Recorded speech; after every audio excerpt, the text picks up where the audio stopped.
आपल्याला गावल्या आज ऑफर मध्ये बादल्यांचा विषय लय खतरनाक आहे बरं का, त्यामुळे व्हिडिओ पूर्ण बघा. तर नमस्कार मित्रांनो, स्वागत आहे आपल्या एका नवीन व्लॉग मध्ये. इंट्रो तर घेतलाय बरं का, पण आता सांगतो तुम्हाला आपण चाललोय आता खोडबावला. असं काही लय गंभीर विषय नाही बरं का, पण बहिणीला घेऊन चाललेलो खोडबावला पेपर साठी.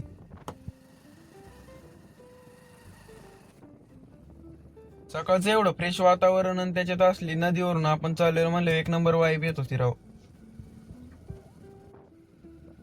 म्हणलं सगमावून चाललोय आणि महाराजांच्या पाया पडलं नाही असं कसं होईल, म्हणून काय चालतं चालतंच पाया पडून चाललोय सध्या तरी.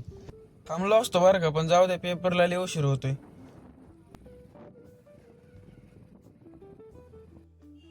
मग काय आपण आलो डायरेक्ट खोडबावच्या कॉलेजमध्ये. खोडबावच्या कॉलेजमध्ये आल्यावर आपल्याला वेगळीच फील येते बरं का, कारण की आपण इथंच होतो पहिल्यांदा कॉलेजला.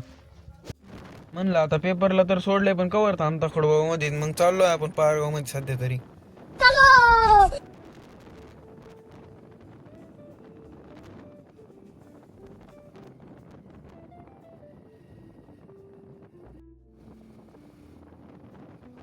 काही म्हणा, पण गाडीवर आज सकाळ सकाळ लईच थंडी वाजत होती राव. थंडी की कोणाने एवढं रस्ता आहे की काही संपायचं नावच नव्हतं घेत. फायनली म्हणलं चांगला रस्ता लागला भाऊ, आता सुख लागन जरा. आता काय विषय झालाय काय माहिती राव, आपण व्हिडिओ काढायला गेलो की त्यात काळच दिसतोय. मारू दे म्हणलं पहिल्यांदा तरी कुठे वर आहे. आता कुठं आपण जरा व्हिडिओत गोरं दिसत होतो, पण काय बोलावं तेच कळना भाऊ. काय बिना काय बोलतो डायरेक्ट आलो पारगावात. पारगावात आल्यावर काय वैभव शेटने आपल्याला डायरेक्ट आणलं कॉफी प्यायला. तेव्हा म्हणतोय 2 कप मागवलेत बरं का. मग काय तेव्हा आपल्याला लक्ष्मी भाजी मार्केटची इंस्टाग्राम व्ह्यूज दाखवत होता. तुम्ही पण बघा कसे आहेत व्ह्यूज, आणि फक्त व्ह्यूजच बघू नका, तसं क्वालिटीचा भाजीपाला पण होता बरं का तिथं. मग काय म्हणलं माल क्वालिटी असल्यावर माल पण क्वालिटीचा राहतोय बरं का. मग काय आपण आलो डायरेक्ट किराणा घ्यायला. काय वैभव शेटने डायरेक्ट बादलीच घेतले भाऊ. बादल्यांचा विषय असा होता की ते नेरम्याच्या 5 किलोच्या पुड्यावर 2 बादल्या फ्री होत्या. काय म्हणलं त्या बादल्या, मग काय बादल्या घेऊन चाललो डायरेक्ट घरी. मग काय वैभव शेटला त्याच्या घरी सोडून आपण चाललोय आता डायरेक्ट पोल्ट्रीत खत आणायला. आपण यायच्या पहिल्यांदा तरी इथं पिकअप आलतं भाऊ, म्हणलं आता काय खरं नाही भाऊ. मग काय पटापटा म्हणलं गोण्या टेम्पोत भरून घ्यावात. आम्हा तुम्हाला दाखवतो किती गोण्या भरल्यात पहिल्यांदा टेम्पोत बरं का.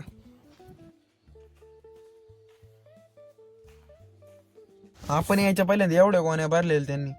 त्या पोल्ट्रीचे तर चालते, पण आपल्याला अजून ह्या पोल्ट्रीतल्या गोण्या भरायच्या होत्या. मग काय पिकअप घेतलं पटक्याने माग. म्हणलं आता घ्या पटक्याने गोण्या भरून, नाही तर लय उशीर होत चाललाय भाऊ आता.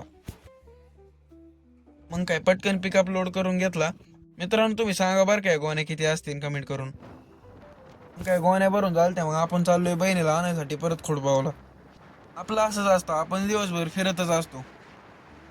मग काय तिला घेऊन डायरेक्ट आलो आपण आता घरी. घरी आले आले बघतोय तर आपल्या स्वागतासाठी बघा कोण थांबलेलं.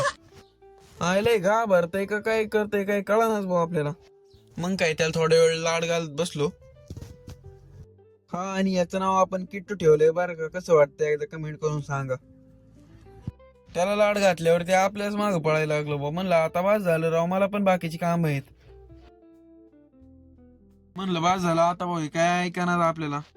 त्याचं नाव तर काय माहित नाही भाऊ, पण लय भारी लागत होतं. आपल्या गावात कामाक्षा मातीची छोटीशी यात्रा असल्यामुळे आपल्याला तिथं वेळ नाही पाठवलेलं. मग काय आपण गेलो डायरेक्ट गावात आणि म्हणलं द्या भाऊ काका 50ची वेळ. काय करता म्हणलं आता देवाच्या नावाने खातो. पण तर चाललो आता वेळ